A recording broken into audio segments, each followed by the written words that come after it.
Assalamualaikum warahmatullahi wabarakatuh. Salam sejahtera bagi kita semua.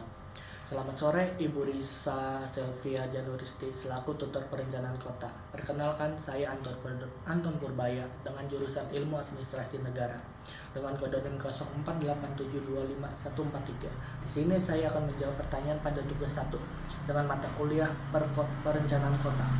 Dengan pertanyaan yang ada di tugas, yaitu jelaskan tentang dampak urbanisasi serta tantangan dan masalahnya terhadap pertumbuhan perkotaan. Seperti yang kita ketahui sebelumnya, urbanisasi merupakan proses perpindahan penduduk dari desa ke kota yang berdampak pada peningkatan jumlah penduduk di kawasan perkotaan. Fenomena ini dipicu oleh berbagai faktor, seperti kesempatan kerja yang lebih baik, lebih banyak fasilitas dan kesehatan yang lebih baik, serta gaya hidup yang dianggap lebih modern. Meskipun urbanisasi dapat membawa dampak positif dan banyak tantangan dan masalah yang muncul, terutama terkait dengan pertumbuhan kota yang tidak terkendali, khususnya dampak urbanisasi terhadap pertumbuhan perkotaan adalah sebagai berikut. Yang pertama itu ada pertumbuhan ekonomi urbanisasi menjadi pendorong utama pertumbuhan ekonomi di kota-kota. Berkat peningkatan aktivitas di sektor industri, perdagangan dan jasa, dengan jumlah penduduk yang terus meningkat, terciptalah pasar yang lebih besar dan ketersediaan tenaga kerja yang melimpah. Hal ini pada gilirannya mendukung arus investasi dan pembangunan infrastruktur yang lebih baik. Yang kedua itu pembangunan infrastruktur untuk mengatasi jumlah penduduk yang semakin banyak. Pemerintah kota biasanya berupaya untuk memperluas dan meningkatkan berbagai infrastruktur. Ini termasuk pembangunan jalan, peningkatan sistem transportasi umum, penyediaan fasilitas air bersih dan listrik, serta pengembangan jaringan komunikasi yang lebih baik, yang lebih efektif. Yang ketiga itu ada perubahan sosial dan budaya urbanisasi, menghasilkan pertemuan berbagai kelompok masyarakat dengan latar belakang yang berbeda di satu lokasi, menciptakan keragaman budaya yang kaya. Namun jika keberagaman ini tidak dikelola dengan baik, bisa jadi menimbulkan gesekan sosial di antara masyarakat. Yang keempat, perubahan tata guna lahan pertanian dan ruang terbuka hijau kini banyak beralih fungsi menjadi kawasan pemukiman, industri, dan komersial. Transformasi ini memang mempercepat pembangunan fisik kota, namun seringkali mengabaikan aspek keberlanjutan lingkungan. Yang kelima itu modernisasi gaya hidup warga kota dengan cepat mengadopsi tenaga dan gaya hidup yang lebih modern. Akibatnya, masyarakat cenderung menjadi lebih konsumtif, individualistis, dan kompetitif. Tantangan dan masalah yang dihadapi akibat urbanisasi itu sebagai berikut. Yang pertama, kepadatan penduduk dan permukiman kumuh kota-kota yang berkembang pesat seringkali tidak dapat menyediakan perumahan yang layak untuk seluruh penduduknya.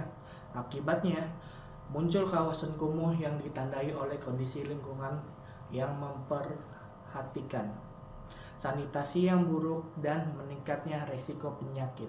Yang kedua itu adanya kemacetan lalu lintas, pertambahan jumlah kendaraan pribadi yang signifikan, ditambah dengan kurangnya sistem transportasi publik yang memadai telah mengakibatkan kemacetan lalu lintas yang parah.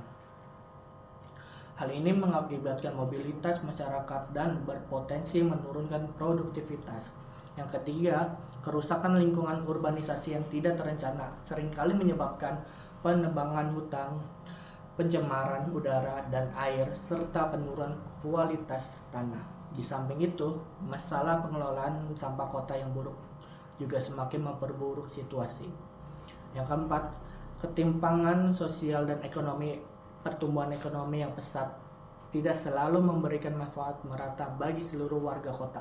Hal ini menciptakan kesenjangan yang signifikan antara kelompok yang kaya dan miskin.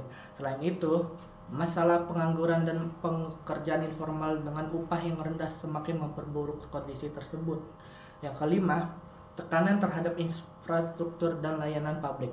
Permintaan yang terus meningkat untuk kebutuhan dasar seperti air bersih, listrik, pendidikan, perawatan, kesehatan, dan transportasi seringkali melebihi kapasitas dari layanan publik yang tersedia. Akibatnya, kualitas warga kota pun mengalami penurunan yang signifikan. Yang keenam, itu adanya timbul masalah kesehatan kepadatan penduduk, polusi, dan kondisi lingkungan yang kumuh berkontribusi pada meningkatnya risiko berbagai penyakit menular dan penyakit kronis. Di samping itu, fasilitas kesehatan yang ada, kota tidak selalu dapat memenuhi kebutuhan seluruh penduduk dengan baik. Yang ketujuh, banyaknya kriminalitas dan keamanan, tingginya tingkat pengangguran, kemiskinan, dan kepadatan penduduk seringkali berhubungan dengan peningkatan kriminalitas termasuk pencurian, perampokan, dan kekerasan. Hal ini menambah daftar tantangan yang harus dihadapi oleh masyarakat kota. Solusi dari saya dan penanganan menurut pendapat saya dalam mengatasi tantangan tersebut adalah sebagai berikut. Yang pertama itu ada perencanaan kota yang komprehensif dan berkelanjutan. Itu seperti konsep kota cerdas atau smart city dan kota hijau. Yang kedua itu ada pengembangan perumahan yang terjangkau bagi masyarakat serta peningkatan sistem transportasi massal. Yang ketiga, sebarluaskan pembangunan ke area di luar kota dengan menciptakan kota-kota satelit. Yang keempat, peningkatan kualitas layanan di bidang pendidikan, kesehatan, dan kesejahteraan. Yang kelima itu ada pemberdayaan ekonomi bagi masyarakat miskin yang tinggal di perkotaan.